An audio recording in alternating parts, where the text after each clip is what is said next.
Om Vakratunda Mahakaya Suryakoti Samaprabha Nirvignam Kuru Medeva Sarvakaryeshu Sarvada Om Shri Mahaganapataye Namaha Om Shri Gurubhyo Namaha Harihi Om Sadashiva Samarambham Shankaracharya Madhyamam Asmadacharya Paryantam Vande Guru Paramparam Asmad Gurubhyo Namaha श्रुतिस्मृतिपुराणानामालयं करुणालयं Namami भगवत्पादं शङ्करं लोकशङ्करं शङ्करं शङ्कराचार्यं केशवं बादरायणं सूत्रभाष्यकृतौ वन्दे भगवन्तौ पुनः पुनः ईश्वरो गुरुरात्मेति मूर्तिभेदविभागिने व्योमवद्व्याप्तदेहाय दक्षिणामूर्तये नमः ओम श्री मेधा दक्षिणामूर्ति स्वामिने नमः।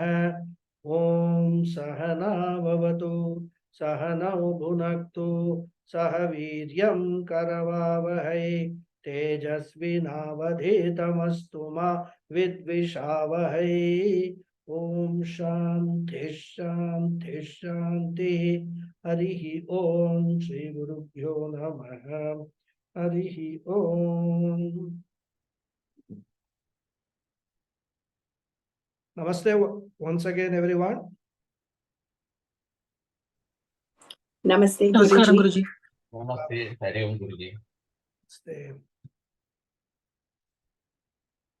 पंचीकृतेभ्यो भूतेभ्यः स्थूलेभ्यः पूर्वकर्मणा समुत्पन्नमिदं स्थूलं भोगायतनमात्मनः अवस्था जागरस्तस्य स्थूलार्थान् स्थूलार्थानुभवो यतः. So we are on the 27th sloka of the pick of 108 slokas. Okay. Almost 25% is over. So after the Guru assured the student that he will teach him and show him the way out of samsara, the student asked 7 questions. What are they? I hope you all remember the 7 questions. I told you it's very, very important to remember these 7 questions because these are the fundamental questions which Vedanta addresses throughout the teaching. All Upanishads, everything, they address this only. Bhagavad Gita also. Ko nama bandha. What indeed is bondage in Vedantic sense? First question. Second question, katamesha agataha. How does this bondage arise? How does this shackle bind me? Third question, katham asya pratishtha. How does this bondage or shackle persist, continue, is sustained for such a long time? Then katham vimokshaha. How can I break free from this bondage? How can I get freedom? Then the 5th question, kaha asau anatma. What do you mean by the word anatma, the non-self? Then kaha parama atma. What is the self? And last question was tayoho vivekaha katham. How can I manage to segregate, differentiate, discriminate, demarcate this atma and anatma? How can I draw the correct boundary between Atma and Anatma? These were the 7 questions. And as I said in the last class, the entire teaching of Vivekachudamani, the entire Vedanta is all about answering these 7 questions. In the case of Vivekachudamani, the Guru answers these questions. Of course, the Guru answers based on scriptures only.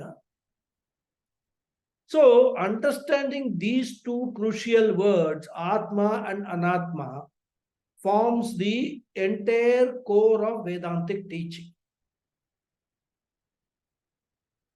And as we saw in the context of the 24th shloka, that Atma and Anatma, they are the from the Vedantic standpoint, the entire universe is divided into two parts, Atma and Anatma, or self and the non-self, or subject and object. The scriptures define Atma as the self. The word Atma in Sanskrit itself means the self. One of the meanings, Atma has got, can be used in different contexts, but in general meaning is the self. The subject as a conscious being. So the definition of Atma is the self, which is the subject as the conscious being who experiences this entire universe as an object of experience. So me and the rest. Therefore, the subject is Atma and the objective universe is called Anatma. That which is not Atma is Anatma. There is no difficulty in understanding this and relating to this definition. Now, Vedanta bolts a googly. Vedanta says that the definition of Atma excludes our body, mind, sense complex, which are categorized under the definition of Anatma. This is a mind-boggling googly rather.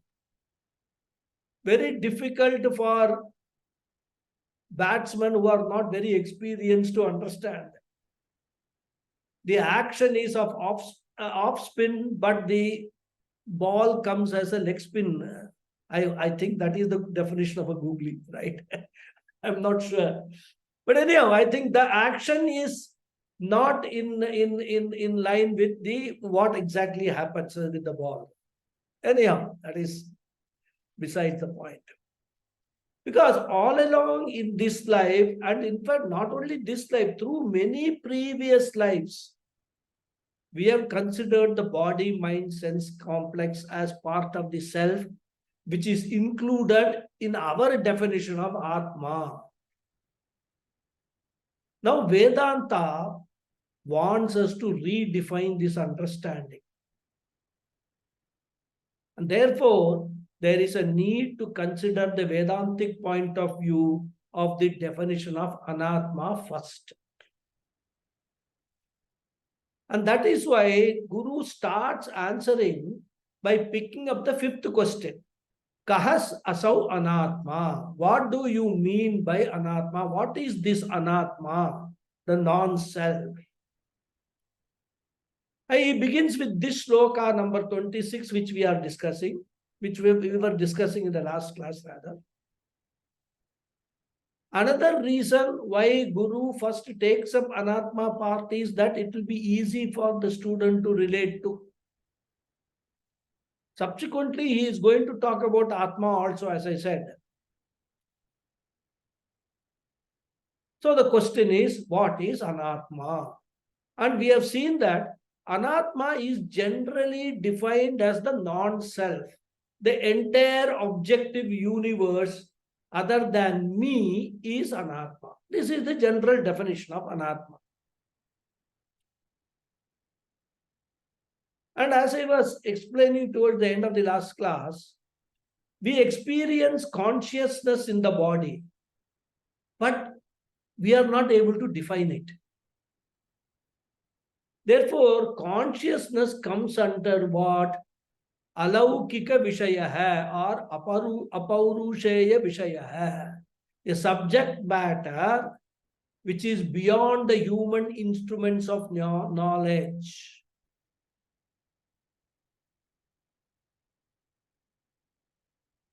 The traditional approach is whatever we are not able to understand with our pramanams, means what?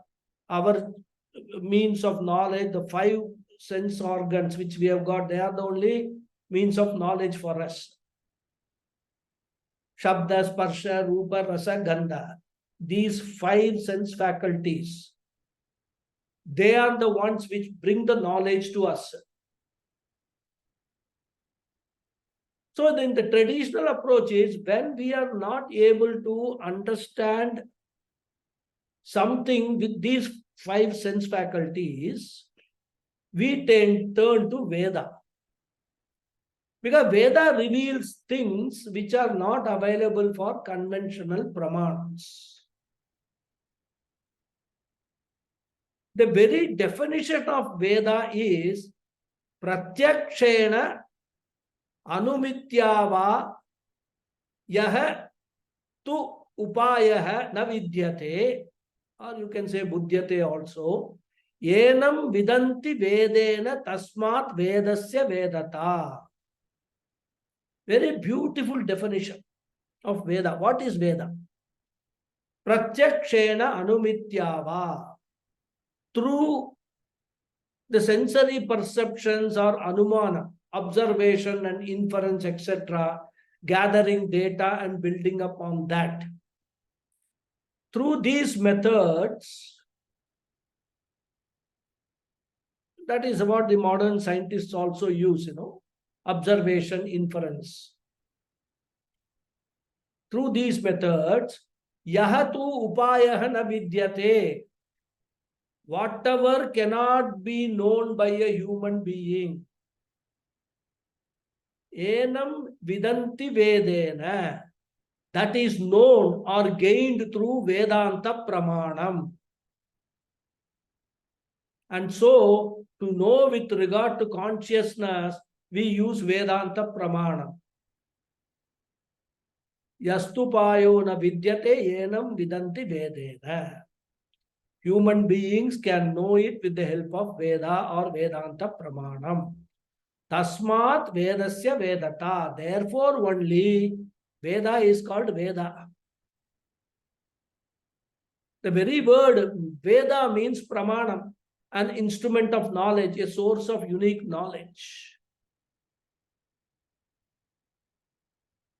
For those who have got a good knowledge of Sanskrit, the word Veda can be derived in another way also, using Karana Vipatti. Veti anena iti Vedaha. The one which gives correct understandings of many things is Veda. For example, Punya Papa concept. We all accept that there is something called Punya, something called Papa. We all accept there is this Karma Phala. This Punya Papa gives different Karma Phalas, including rebirth. But can we observe Punya or Papa with our 5 sense organs? We can't. Suppose somebody tells you, you do some good deed, help somebody, you will get Punya. So what you do? You do a good deed, you help somebody, do some dharmic work, and go to that person and ask him, okay, I have done what you have told me to do. How much punya I have gained? Please tell me. Show me the punya. Can that fellow show you? Nobody can show you whether you have earned punya or how much punya you have earned. Nobody can show you.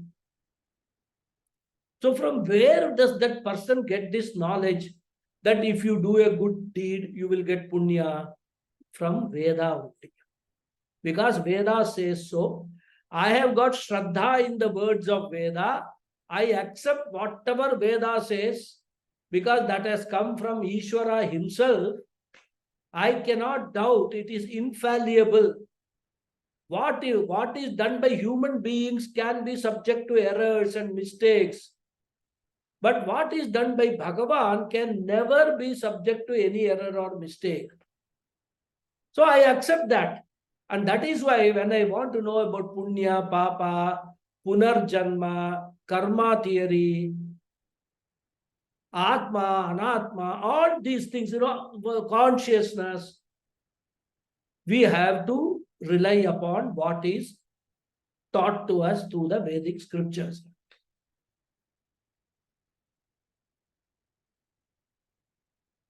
Therefore, from our practical experiential point of view, consciousness happens to be a mysterious entity.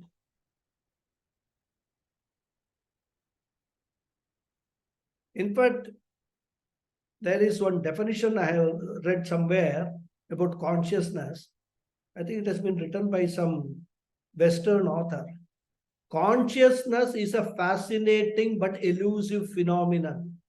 It is impossible to specify what it is. Nothing worth reading has been written about it. This is from long ago I read this about consciousness. But that fits into what consciousness is. It is impossible to specify what consciousness is or what consciousness does, why it evolves, why the consciousness evolved in the universe. All these things are elusive.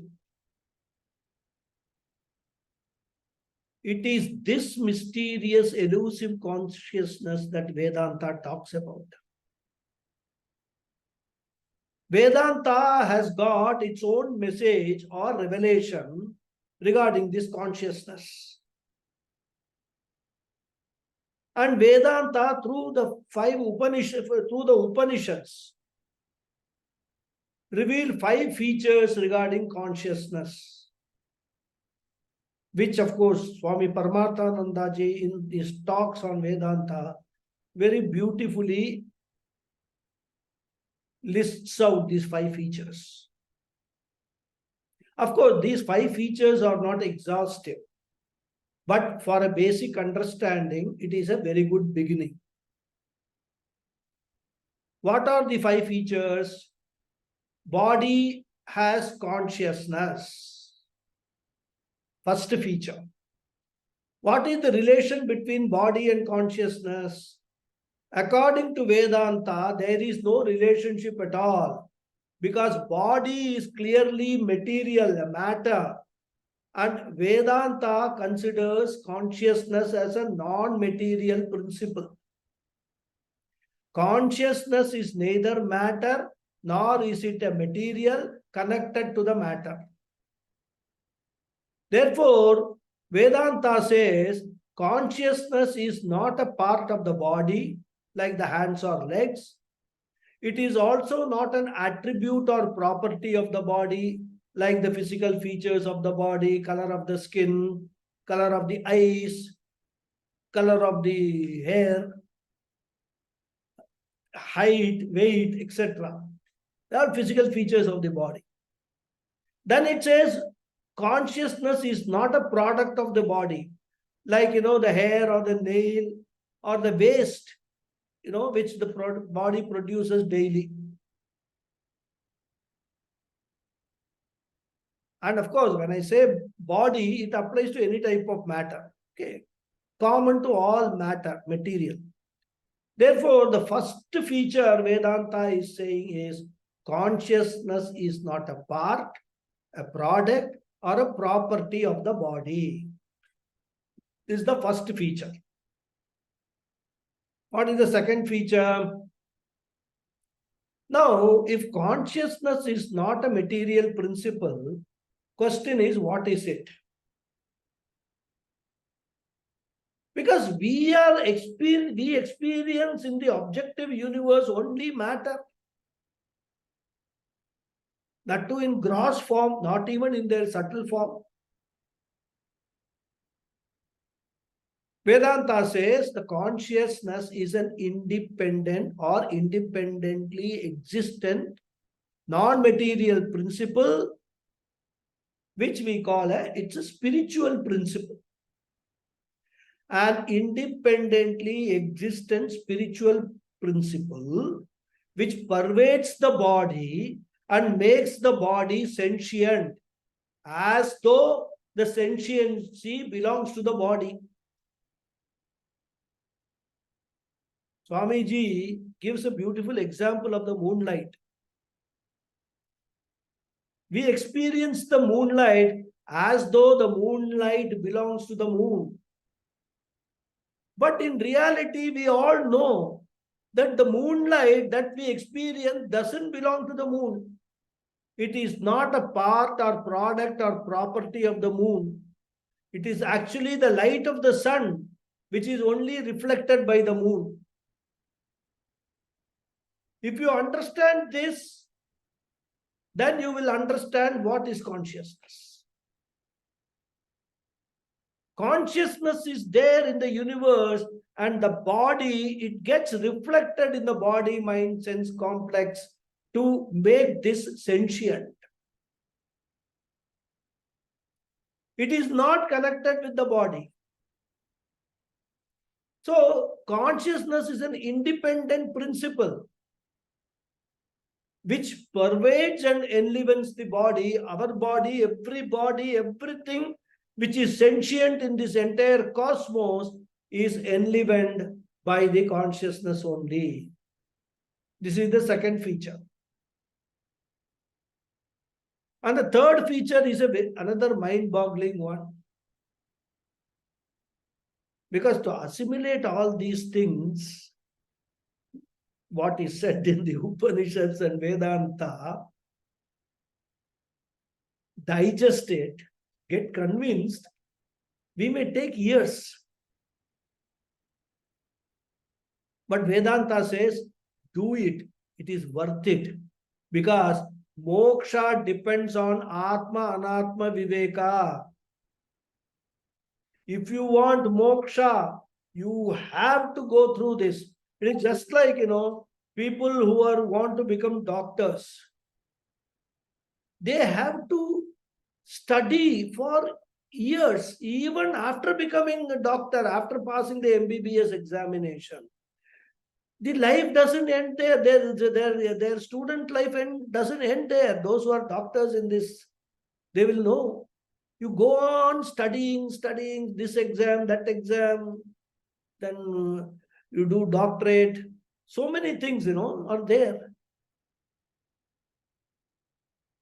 In fact, many youngsters today are advised by seniors not to go for medical profession because it's a never-ending studies. If you have to be a successful doctor, you have to study and go on studying. Anyhow, coming back to this, third feature, what is the third feature? Consciousness is not limited by the boundaries of the body. Which means what? Consciousness extends beyond the body also. Vedanta doesn't say how far it extends. Because it is all pervading. Once you say it is all pervading, every nook and corner of the universe, of the cosmos, consciousness is there. So the third aspect of consciousness is, it is an all-pervading spiritual principle which is not confined to the body. It extends beyond the body also. And the fourth feature is, consciousness continues to exist even after the body perishes. This is another specific feature which many people have got misunderstanding. Generally, when somebody dies, we say his Atma has departed. His Atma has departed. If consciousness is called Atma, where is the question of departing? This is all questions one needs to think, sit back and question. When we say consciousness is all pervading, everywhere consciousness is there, the entire space in the cosmos is pervaded by consciousness. How can consciousness depart? Because there is no space to travel. And that is why, many people have got this misunderstanding. Since we use these phrases like his Atma has departed or soul has departed, etc., they think that every body has got a separate consciousness. Atma is separate. Vedanta says, no, there is only one Atma. There is only one consciousness which is pervading. There is no separate consciousness, compartmentalized consciousness. It is like space. There is only one space. We construct walls and say this is room space, this is kitchen space, this is bathroom space, etc. But space actually is only one.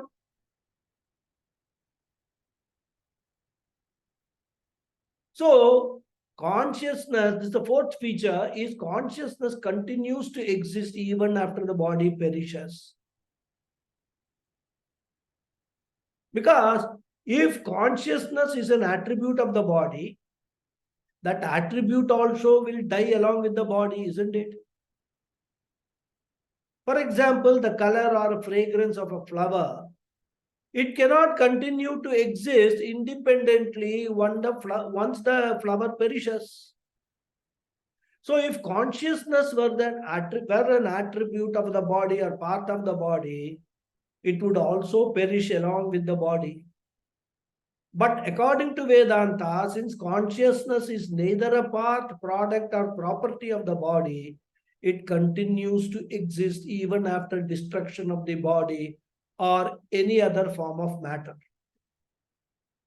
Therefore, consciousness is an eternal spiritual principle which survives the death of the body. In fact, even after the death of the entire universe, which is called Pralayam or Mahapralayam, consciousness continues. It is eternal. It is Sanatanam, Anantaha. Doesn't have any end.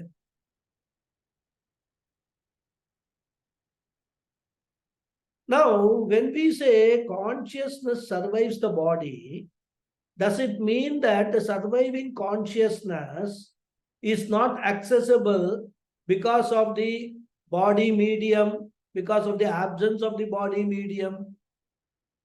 Answer is yes. So this is the next feature. Consciousness is not available for any type of transaction in the absence of a material medium.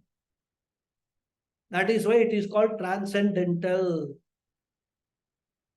Even though it is an absolute principle by itself, it needs a medium to express itself. This is the fifth feature. So these are the 5 features of consciousness.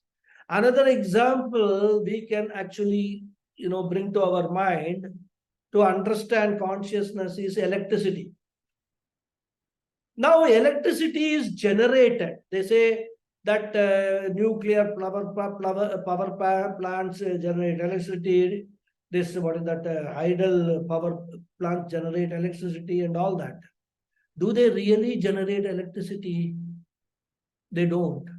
Because electricity is a principle which pervades the entire cosmos. Through all this machinery, we capture that electricity. We actually, what we do, store that electricity for us to use. Can we see electricity? Can we experience electricity? Generally, no. Answer is no. We can experience that electricity is there only through some medium like a fan or a light or a fridge or television, etc. So electricity also requires a medium to express itself. If everywhere we can experience electricity, then we all will be electrocuted, isn't it? So you can either use the space example. Space example, of course, is what given in the Shastra. Electricity example is a modern example. To understand the nature of consciousness, what is consciousness? So these are the 5 features of consciousness. And that consciousness is Atma, according to Vedanta, the self. If that is so, then the question will be, what about the body? Body, mind, sense complex.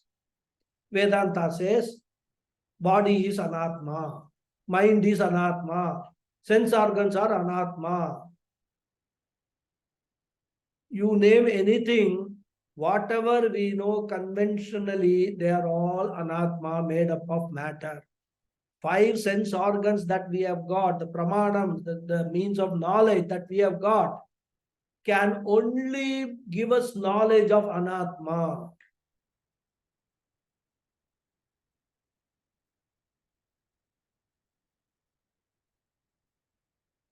But the blessing is that anatma, that body, mind, sense complex, is blessed by all pervading spiritual principle, the transcendental principle, the consciousness.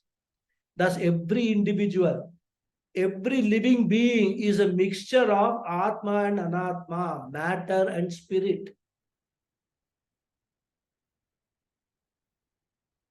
Mixture of the transcendental Atma and the empirical Anatma. One is tangible, visible, knowable, experienceable. Another is intangible, invisible, not knowable by conventional means of knowledge, but knowable only through Shastra. And what Vedanta wants to teach us is, first you differentiate between these two. That itself is going to be tough, because you cannot separate consciousness from the body. When you can't even see consciousness, you can't even identify consciousness, how can you separate? So this differentiation which Vedanta talks about is a tough one, because consciousness is an abstract principle. As Krishna says in the Gita, ultimately God is consciousness principle. But Vedanta doesn't want to introduce God as this consciousness, because it is too abstract for a beginner to comprehend. When you say God is consciousness and all that, they will get, students initial stages, they will get confused and they will even drop the study rather. Therefore, initially Vedanta compromises. Therefore, instead of introducing God as consciousness, it compromises and introduces various other measures. But there is a sloka, Nirvishesham param brahma sakshat kartumanishwaraha ye mandaha tenukampante savishesha nirupanaihi. This sloka says it is very difficult for beginners to contemplate the Param Brahma, the consciousness, supreme consciousness, which is without attribute. It is an elusive concept. That is why God, which is consciousness, is introduced with names and forms. Savishesha nirupanai. Even for scientists, it has remained elusive, and after so much of research, still they are not able to find out what is consciousness. So Vedanta says, with the help of scriptural study, we have to gradually grasp that principle. And that is why through karma and upasana, varieties of meditation, we have to make the mind more and more subtle to grasp the abstract consciousness. Consciousness is a very subtle principle. And we can understand consciousness in our mind, in our intellect, only if we make our mind and intellect very subtle.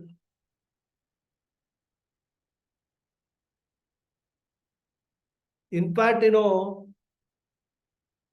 course, these days we have got this laser principle and all, but earlier days, if you see the eye surgery, when you do the surgery in eye for cataract, etc., the instruments they use are very fine instruments, because the eye is a very, what to say, the problem is very subtle. So you have to use very fine, which are almost subtle instruments to correct that problem. Sharp, that it should be very sharp. That's why Vedanta, prescribes many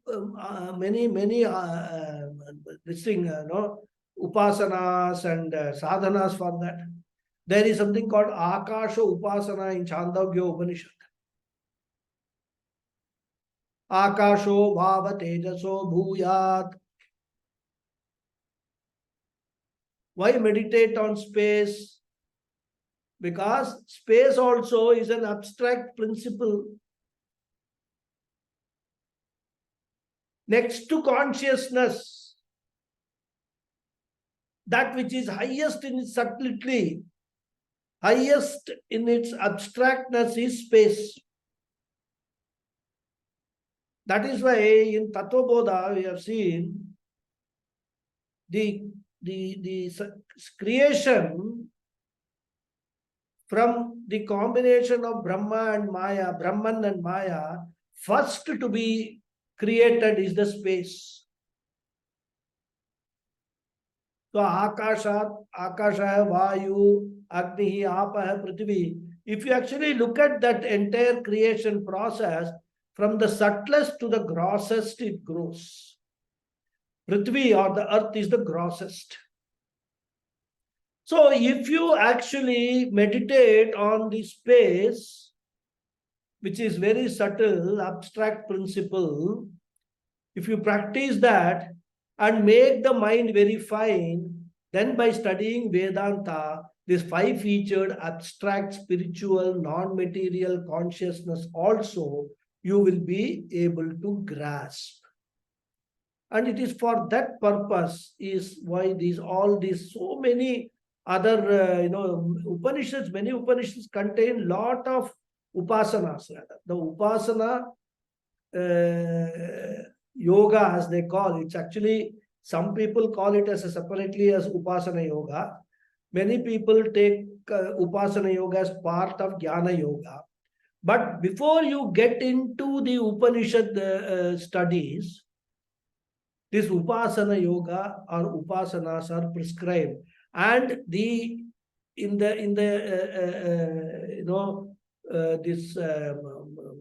what's that called, varnashrama system, the vanaprastha ashrama is kept for this purpose, doing upasana, meditation and all that, which is a precursor to study of Vedanta in the sannyasa ashrama. Not only study and gain the moksha, the status of moksha. So this is the whole, if you look at the structure of our Vedic scriptures, it is beautiful and it makes sense throughout. So, having thus differentiated Atma and Anatma, what the Upanishad says is, since the body, mind, sense complex is Anatma, you should start disclaiming the body as yourself. You should start disidentifying the body as yourself. Even though in your transactions with the world, you need not do that. In fact, many times our statements actually are very, very telling. But then what we do, we don't, we don't apply our mind to what we are saying.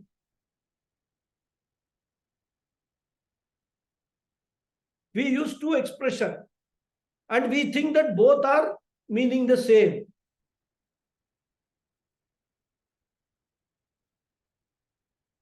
My body is feeling weak.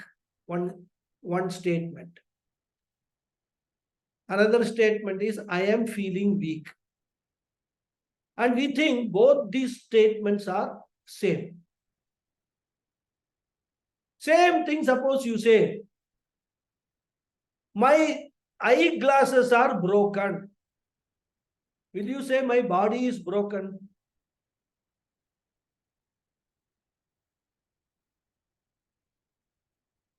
So, what we do, what is actually the weaknesses of the body, which we have expressed correctly in the first sentence, my body is weak. Because of this aviveka between Atma and Anatma, we immediately say, I am weak, I am feeling weak. We are equating my body with I. That is the mistake we are all doing. So Vedanta says, all along you have practiced claiming the body as yourself. And that is why you are saying you are mortal. Everything that is an attribute of your body, you are actually claiming that attribute for your own self. You have to, this habit you will have to gradually drop, which of course will take a long time. First of all, understanding has to be there. Then you have to put it into practice. It is not going to be easy. What you have been practicing for ages and for birth after birth, suddenly in one birth you are told. There is something that like a natural tendency which has developed. To get away from that is not going to be easy. It will take a long time. Then having dropped the identification with Anatma, there is a next step. What is that? You should practice claiming the abstract consciousness principle as yourself, as the Atma. The word Atma meaning the self, that is myself. The meaning of the word, real meaning of the word I. I should be thoroughly convinced that I am consciousness and consciousness principle alone. I am what? I am a spiritual principle, not a matter principle. What is a matter principle? My body, mind, sense complex is a matter principle. I am not a matter principle.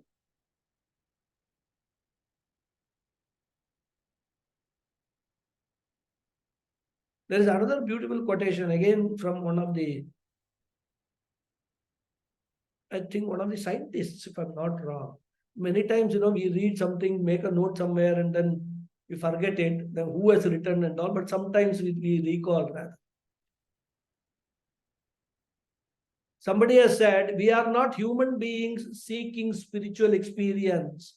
Rather, we are spiritual beings having a temporary human experience. I don't know, maybe this quotation either Swami Chinmayananda or Paramathananda ji has given this quotation. It's a profound statement. So we have to learn to claim, I am the spirit, the Atma. Thus, we can then clearly demarcate the boundary between Atma and Anatma. Thereafter, we use the Anatma purely for transactions, like using any type of costume or gadget. Using a costume is not wrong, but mistaking the costume as myself is the problem. Similarly, Anatma can be an overcoat, a kanchukam. In fact, this example, Sureshwaracharya gives in Naishkarmya Siddhi. He says, let the body Anatma be a coat you use. It's wonderful. But the moment you become the body, life becomes a huge samsara.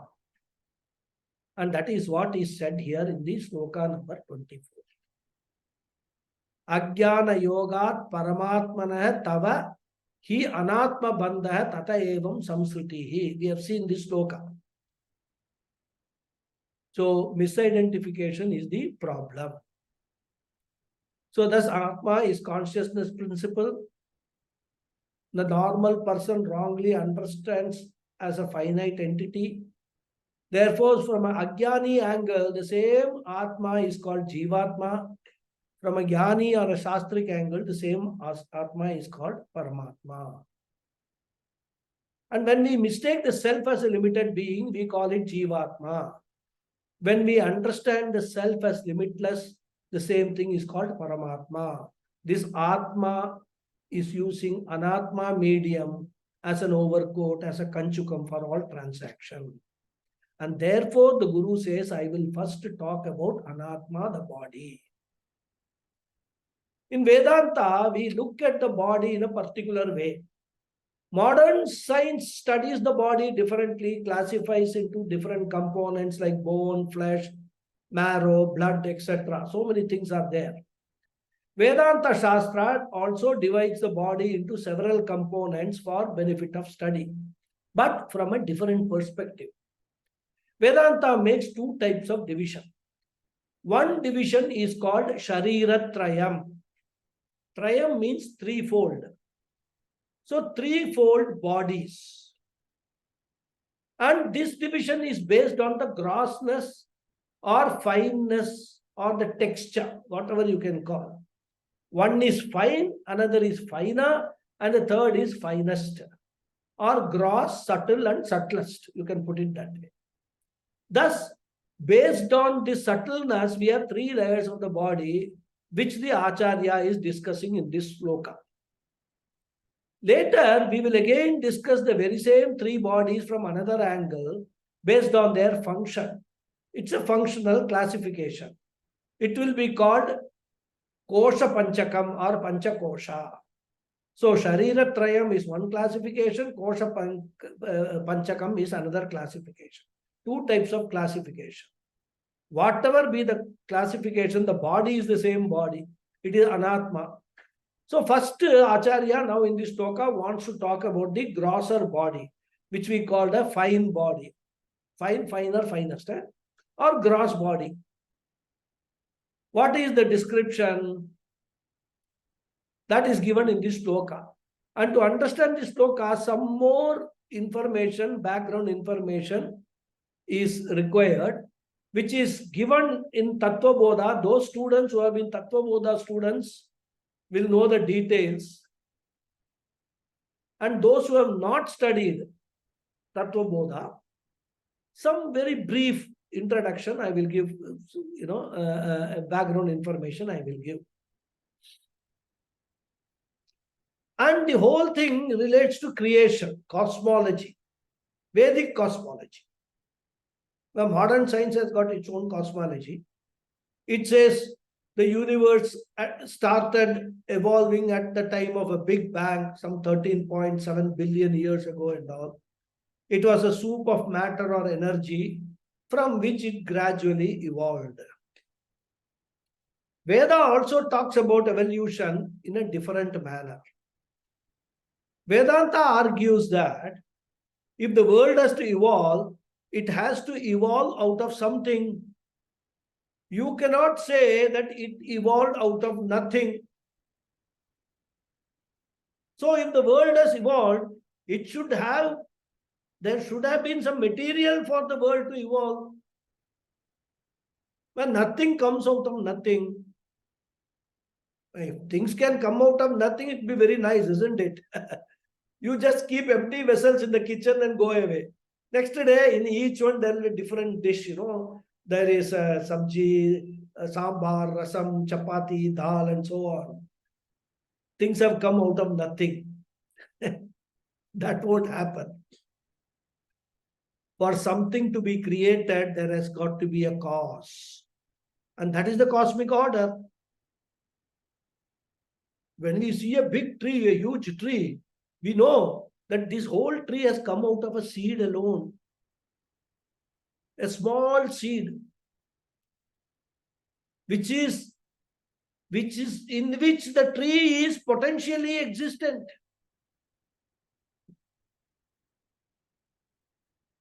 If it is the seed of a mango tree, the mango tree is potentially existent in that seed, and out of that seed only the mango tree comes out and grows.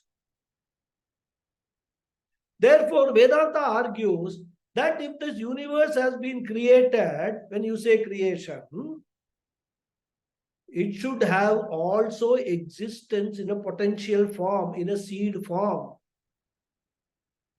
That seed version of the universe, Vedanta calls it as Maya.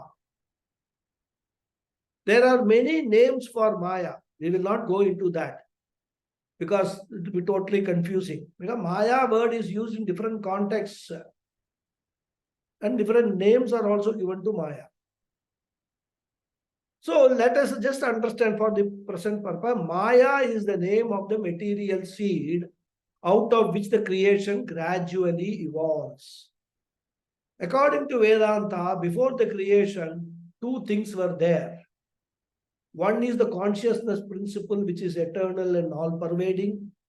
That spiritual principle was there.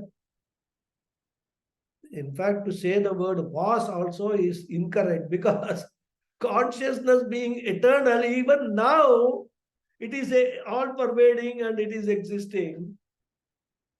And in future also, for times which we can't foresee also, it will be existing. So we can't say was. But then, for the sake of, we have to use some words rather. And since the whole thing is in English, we have to use appropriate English words. So before the creation, when we say we are talking about past tense, so when past tense we are talking about, we use the word was, right? So consciousness was there. And the universe, the material universe was there, the Maya in the seed form. You can call it energy also because energy and matter, they are all interconvertible rather, according to science also accept that. So, and from that Maya, the universe evolved in two stages. First, the 5 subtle elements involved. Subtle elements, Akasha, Vayu, Agni, Apa, Prithvi, in subtle form. Subtle form means again, which we cannot see. That is called Sukshma Prapancha. Then that Sukshma Prapancha undergoes a grossification process. Which process is called Panchikaranam. All this is very beautifully explained in Tattva Bodha. In fact, how this grossification takes place is also explained in Tattva Bodha. So after grossification, the elements, these 5 elements, Panchabhuta, they become gross elements. They become elementals. Thus, as from the seed, first a plant comes, which is the intermediate stage of evolution. Then the full-fledged tree comes, seed, plant, tree. Similarly, from the universal seed, first a plant-like creation, then a tree-like creation comes. And Vedanta talks about the evolution of these 5 basic building blocks of the universe, which are called elements in chemistry. Of course, in chemistry, we study the periodic table about elements, etc. There, they are talk about lot of elements. But from a Vedantic point of view, that classification is not very helpful to understand what we are trying to understand. So Vedanta Shastra, they talk about 5 elements. As I said, space, air, fire, water, and earth. And these 5 elements evolve in 2 versions.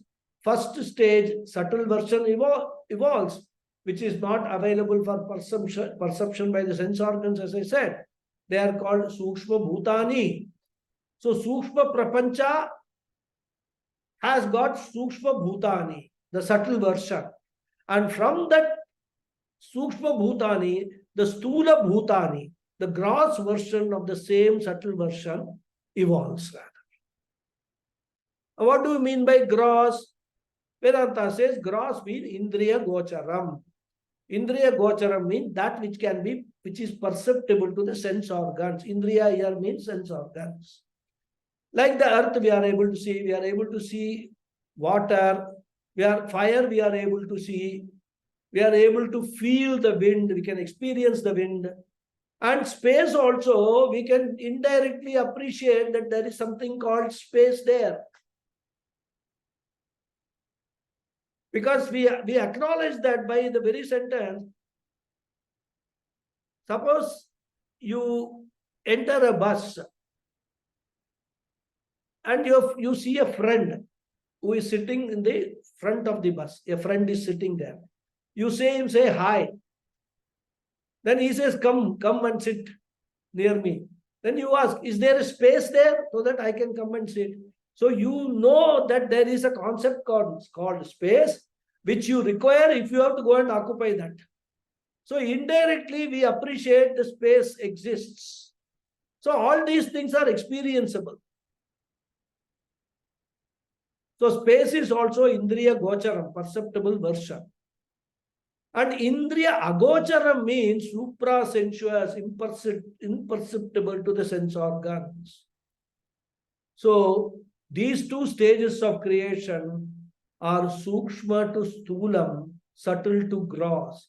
The 5 elements thus evolve out of Maya, and they are all Anatma, matter or energy.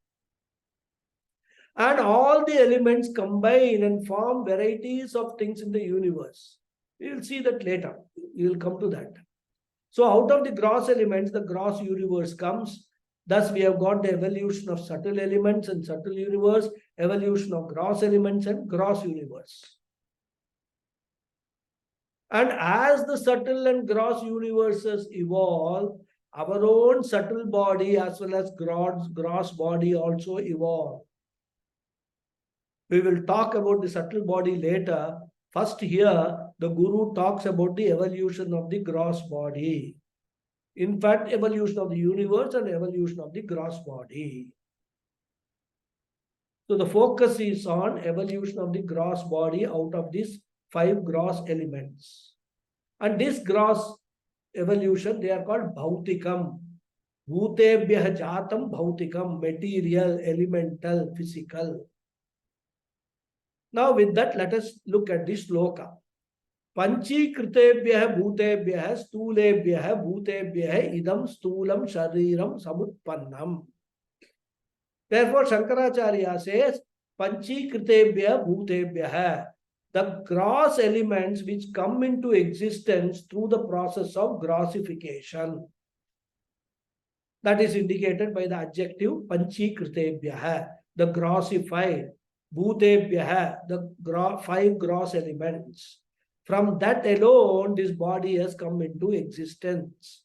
Stulebhyah means the gross body. Physical body is formed out of 5 gross elements. I have already explained in the last class how we can identify each of the gross elements in this body, right? All the 5 gross elements we can identify. I will not repeat it here. Then he says, Purva Karmana. The 5 elements are the raw material that go into the production of the body. But we find that each body is different from the other body. Even though the raw material is the same, there is a difference. So many species of bodies are there: animal body, plant body, insect body, worm body. So many bodies are there. And amongst the human body itself, each one is different. Complexion is different. Different bodies have got different makeup. Even the nose, shape of nose is different. Shape of ears are different. Even though they are all born out of the same raw material. So what is responsible for these differences is the moot question. Because apart from the material, the 5 elements, there should be something else, some other cause which is responsible for all these differences. And that is what Vedanta will talk about. It's almost time now. So what the Vedanta does is, for the evolution of the body, it talks about 2 causes. One is a general cause, another is a specific cause. In Sanskrit or in scriptural terms, it is called Samanya Karanam and Vishesha Karanam. We have seen what is Samanya Karanam, 5 elements. What is Vishesha Karanam? We will see in the next class in more detail. Okay. Hari Om.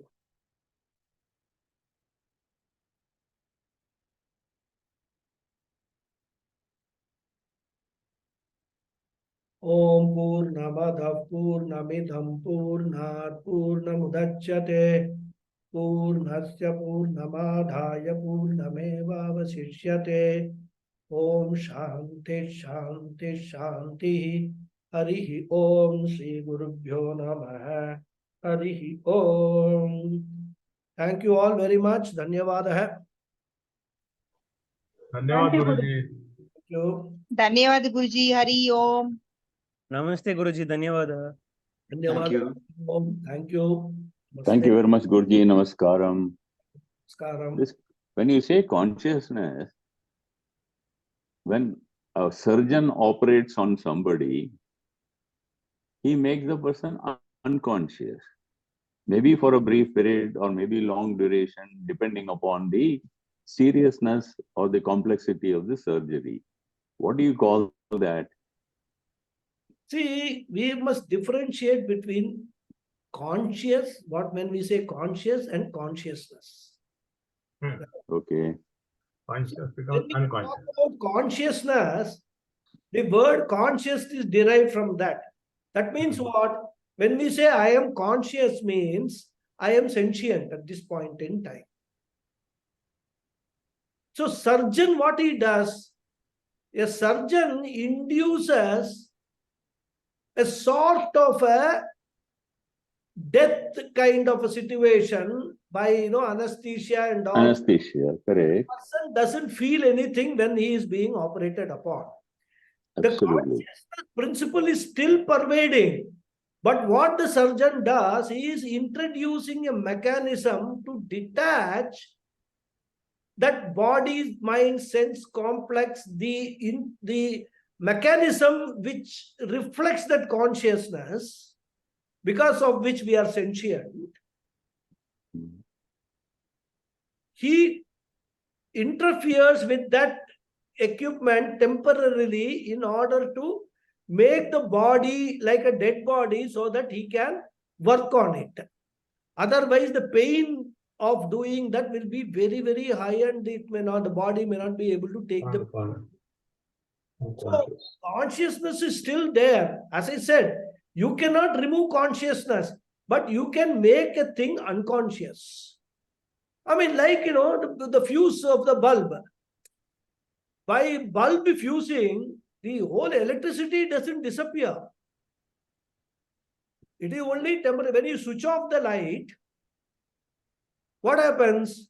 Has the electricity disappeared? Electricity has not disappeared as a whole. Electricity to the bulb has been temporarily disabled. But electricity is still there. Like that, we have to understand. Consciousness is all pervading. Whenever the doctor or anybody who is interfere, for example, what happens when the case of death? Exactly. What happens? Consciousness is still there, but the reflecting medium, the capability of that body, mind, sense complex, it becomes disabled permanently. Like a shelf life, it had a certain shelf life, the body, mind, sense complex. Yeah. Because of that shelf life, it was actually reflecting the consciousness which is all pervading and making this body, mind, sense complex sentient. Now, that shelf life is over because your prarabdha karma has come to an end. Shelf life is over. So what happens? It stops reflecting. So death is not that Atma is going away. Death is Atma stops reflecting the consciousness. That is what? It comes back into, it reverts into its Anatma status. Okay. And that is why that Anatma is very important, because if you understand what happens after death, you will understand body, mind, sense complex is Anatma. Otherwise, if consciousness is a part of the body, mind, sense complex, there will be No death. No death. You'll always be sentient because That's you're right. part of the body. Yeah. Because that reflection, that is why he gave the example of electricity. Electricity, if you understand, electricity is all pervading in the universe. Nobody manufactures electricity, isn't it? It is already there. What we do, that electricity we are capturing through certain instruments and things like That is that. energy. It's an energy conversion, The basically. energy is already Yes. there in the universe, right? Energy is all pervading. All pervading. All pervading. But can we access that energy directly? We cannot. If that is the case, then there is no problem at all. No problem will So come. then when we define Chiranjeevi, no death. Yes, no death means what? Not the physical body. Chiranjeevi means what? The name, fame, that will live for a long time. It is not that physical body is going to be there for a long time. Okay. Forever and ever. Infinity. Chiranjeevi means this person will be remembered for eternal times because of the great contribution he has made to the entire cosmic order.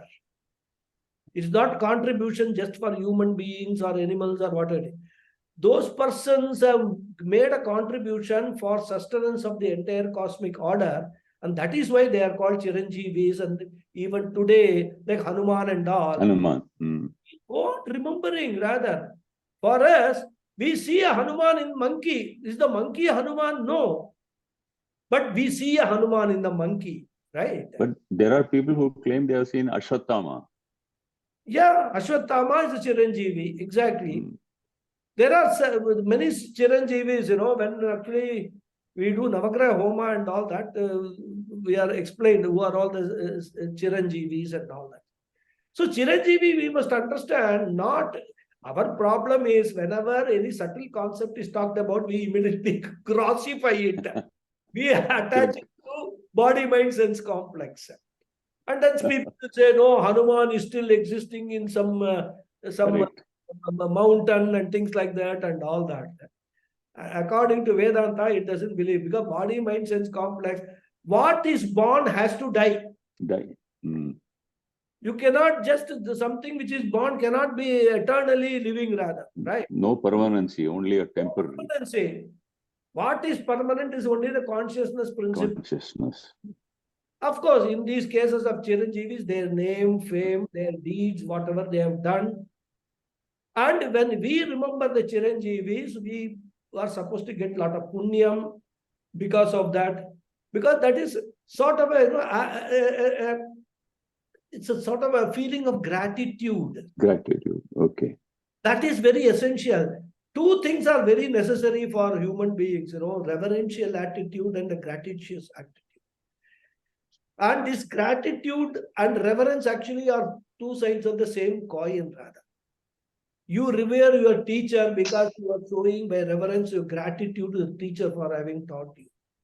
You revere the trees because you are showing your gratitude for whatever food that they are giving you. That is why everything in our culture, we actually do puja for everything. Even if it is a snake, we do puja. Correct. Puja. What does snake do for us other than biting? Snakes actually helps us by eating all these Rodents. other, kind of things which could create a problem for us. So we worship the snake.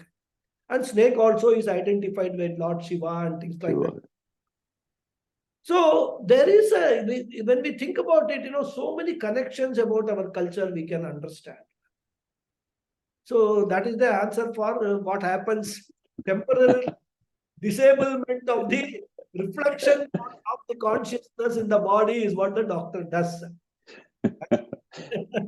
And when he elevates, then it comes back to Absolutely. That's it. Yeah. Thank you. Thank you, Guruji. Namaskar. I have a question. Yeah, I think some two people have raised their hands. So I have a question. okay, tell me. You see, what is the consciousness is a English word. Okay. What is the Sanskrit word or Tamil word or something like that for consciousness? Sanskrit word is Atma or Brahman. So Atma is consciousness. Then Yes. why do we always talk about consciousness? Then we can always talk about Atma, no? Yes. Yes. And that is why in Tamil also it is called Anma only. Anma. The Correct. word Anmikam is there, you know. Yeah. What So, does it mean? In, Spirituality. in short, consciousness is Atma. So, Yes. yeah. Okay. Consciousness at the individual level, we call it Atma. Consciousness at the total level, at the cosmic level, we call it Brahman. Brahman. Okay. So Okay. that is why if you understand this, you will understand what does it mean, what does the Mahavakya Aham Brahmasmi means. Yeah. Aham Okay. Atma Brahman Asmi. Aham Brahmasmi. So Atma and Brahman are one and the same principle. Yes. That is how you understand Brahmasmi or Tattvamasi, all these things. Consciousness. Prajnanam Brahma. So many Mahavakyas are there. Awesome. Yeah. Okay. Thank you. Hari Om. Thank you. Yes. Girish ji, I'll take you. Hari Om Guruji. Yeah. Hari Om. Namaste. Yeah. You know, we are always referring to BMS as an Body, Atma. mind, sense complex. Now, is the mind and sense complex are not part of the body? That's why we will come to the Sharira Trayam. Okay. There are 3 levels Vedanta describes: gross level, subtle level, and subtlest level. They are explained as Stula Sharira, Sukshma Sharira, and Karana Sharira. We will come to that. Okay. I don't want to explain that. Fine. Another class will be wasted. Yeah, I felt that we are touching it because when you said subtle, so mind will come under that. In subtle, just not the mind only. Okay. There are 19 parts of that subtle body. We'll talk about it later. Fine. We'll come to that. Please. Thank you. Hari Om. Yes, Hari Lata, what's your question? Namaste Guruji, am I audible? Yeah, you are audible. Yeah. Yeah, You Namaste are in Guruji. Bangalore or you are back in UK? No, Guruji, I'm still in Bangalore. My brother is he's improved and he's back. He's been discharged. He's Very home. good. That's a good news. That's nice. Thank you, Tell me. Guruji. Yeah. Guruji, this is about the 3rd time I'm listening to your session about consciousness, and each time it is more and more beautiful. And today's it makes one speechless. So lucidly you have explained step by step with the beautiful examples. Wonderful, Guruji. Thank you very much for the beautiful explanation. My question itself is very simple. At the end, and also you were mentioning about the reverence and the gratitude. Again, for the nth time, I can say that can't express the reverence and the gratitude towards you for the wonderful classes, Guruji. Guruji, the question itself is very simple. Towards the end, you mentioned the differences in the different bodies in the universe, starting from the worm to the human form to all the other bodies in the universe. There are 2 reasons you mentioned, even though the raw material being the same. The first one is Samanya Karanam, and the second one is Vishesha Karanam. Vishesha Karanam you'll explain in the next class. But what is the Samanya Karanam? I think I missed that. Samanya Karanam is the 5 elements. Akasha, Vayu, Agni, Apaha, and Prithvi. That is what space. Yeah. What the space, air. Space, fire, air, water, Agni, and water, and earth. Yeah. So, not only our body. Yes, any body in the universe. Any body in the universe, they are consisting of these 5 elements. Yes, Guruji. Everything is formed by Panchabhutas only, right? Yes, Guruji. Yeah. But there different forms are there. Now, why those different forms are there? Next class we will explain. Okay. That is what the word. In fact, I have given a clue in this towards the end. The word Purva Karmana he uses, right? Yes, Guruji. So that is the clue there. Because of that only the differences are there. That is the Vishesha Karanam. We'll come to that in fact. We'll come Okay, to okay, class Guruji. to deal with it. Yeah. Okay, Guruji. Thank you very much. Hari Om, Guruji. Thank you. Thank you. Thank you. Any other questions? Doubts? Nothing is there, then we can close the session and see you next week. Okay, Hari Om. Thanks a lot. Thank you. ಧನ್ಯವಾದ ಗುರುಜಿ. Hari Om. Thank you Hari very Om, much. Guruji. Thank you very much. Hari Om. Thank you. Hari Om. Hari Om.